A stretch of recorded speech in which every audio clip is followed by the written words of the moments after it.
तो रमजान का पाक महीना चल रहा है और इस्लाम में रमजान को मुकद्दस का महीना कहा गया है, जो कि बेशुमार बरकतों वाला होता है।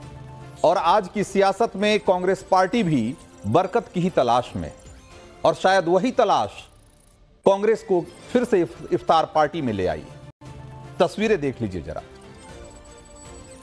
इंडियन यूनियन मुस्लिम लीग ने दिल्ली में इफ्तार पार्टी रखी तो सोनिया गांधी, मल्लिकार्जुन खड़गे बाकायदा तैयार होकर इसमें पहुंचे। इंडी अलायंस के साथ ही अखिलेश यादव भी पहुंचे, जया बच्चन भी आई। और दूसरी तरफ पाकिस्तान हाई कमीशन में इफ्तार पार्टी हुई तो वहां शिरकत करने वाले लोगों में कांग्रेस के नेता मणिशंकर अय्यर भी शामिल थे। इफ्तार पार्टी की तस्वीरें सामने आने के बाद से ही बीजेपी के नेता सवाल पर सवाल दाग रहे हैं। आरोप लगा रहे हैं कि कांग्रेस के टॉप नेताओं को इफ्तार में शामिल होने का तो टाइम मिल गया, लेकिन कांग्रेस के यही नेता आज तक राम मंदिर नहीं गए, रामलला का दर्शन नहीं किया, यहां तक कि प्राण प्रतिष्ठा का न्योता भी ठुकरा दिया। हिंदुओं के महापर्व महाकुंभ में भी नहीं गए। ना राहुल ने डुबकी लगाई, ना प्रियंका गांधी ने। समाजवादी पार्टी की जया बच्चन हो या राम गोपाल यादव, इन्होंने तो महाकुंभ को लेकर न जाने कितनी अनर्गल बातें की। गंगा के पानी को गंदा, मैला, न जाने क्या क्या नहीं बोला। लेकिन यहां देख लीजिए जरा, इफ्तार में बोतल बंद पानी के साथ तरह तरह के जायकों का स्वाद लिया जा रहा है। इसीलिए बीजेपी इफ्तार वाली पॉलिटिक्स को सीधे सीधे मुस्लिम तुष्टीकरण से जोड़ रही। इस इफ्तार पार्टी में जो आप जिसकी तस्वीरें इस समय देख रहे हैं, इससे सिर्फ 2 महीने पहले 144 साल बाद प्रयागराज में हिंदुओं का सबसे बड़ा समागम महाकुंभ का आयोजन हुआ। और महाकुंभ में पूरी दुनिया से हिंदू आए। ट्रेनें, बसें, सड़कें भरी रही। प्रयागराज से 100-200 किलोमीटर दूर तक महाकुंभ आने वाले श्रद्धालुओं का रेला लगा हुआ था।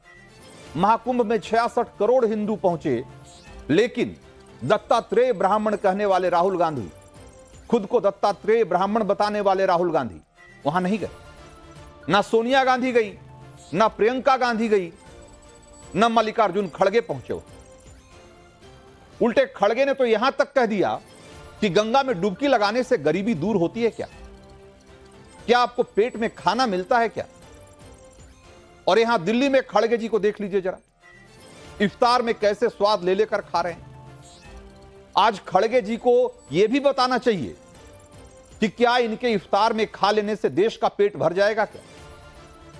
क्या इनके इफ्तार पार्टी में जाने से देश की गरीबी दूर हो जाएगी?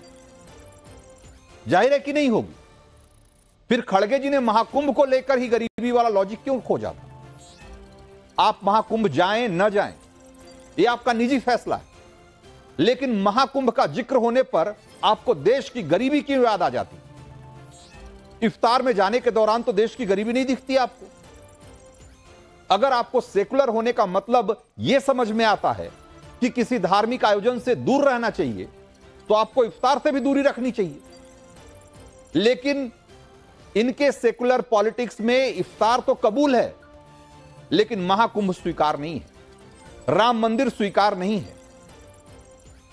इसीलिए खड़गे महाकुंभ में उन्हें गरीबी दिखती है और राहुल गांधी को महाकुंभ में बेरोजगारी दिखती। तो लोकसभा में नेता प्रतिपक्ष राहुल गांधी को लगता है कि महाकुंभ में जाने वाला हर युवा बेरोजगार था, जबकि confederation of all India traders ने एक अनुमान लगाया कि 13 जनवरी से 26 फरवरी के बीच हुए महाकुंभ में 3 लाख करोड़ रुपए से ज्यादा का व्यापार हुआ।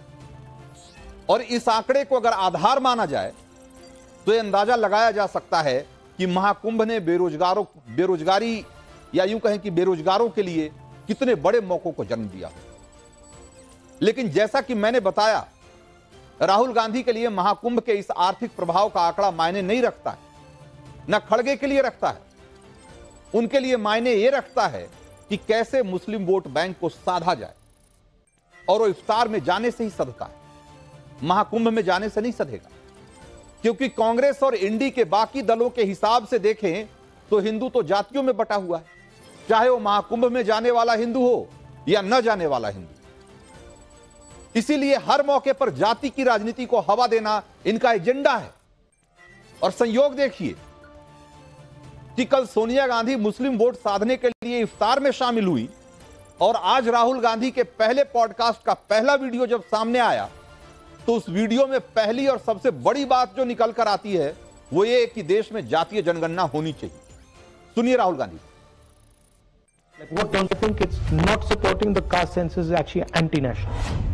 Because what you're saying is that we're not ready to accept the truth of what is going on in our country.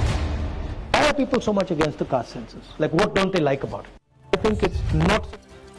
तो कांग्रेसी पॉलिटिक्स की वही क्रोनोलॉजी फिर सामने आई।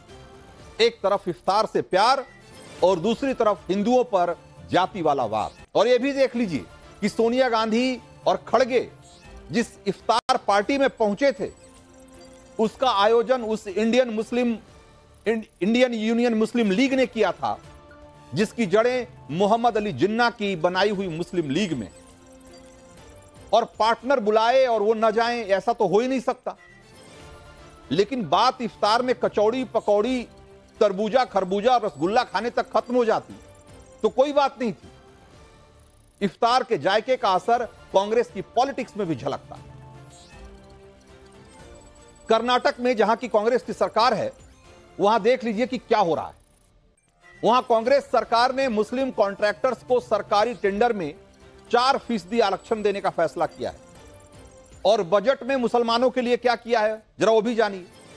तो अल्पसंख्यकों के विकास के लिए 100 करोड़, उर्दू स्कूलों के लिए 100 करोड़, इमामों के लिए 6000 महीना मानदेय और वक्फ संपत्तियों के संरक्षण के लिए 150 करोड़ जैसे कई ऐलान किए गए हैं जो साफ साफ मुस्लिम तुष्टीकरण को बढ़ावा देते हैं।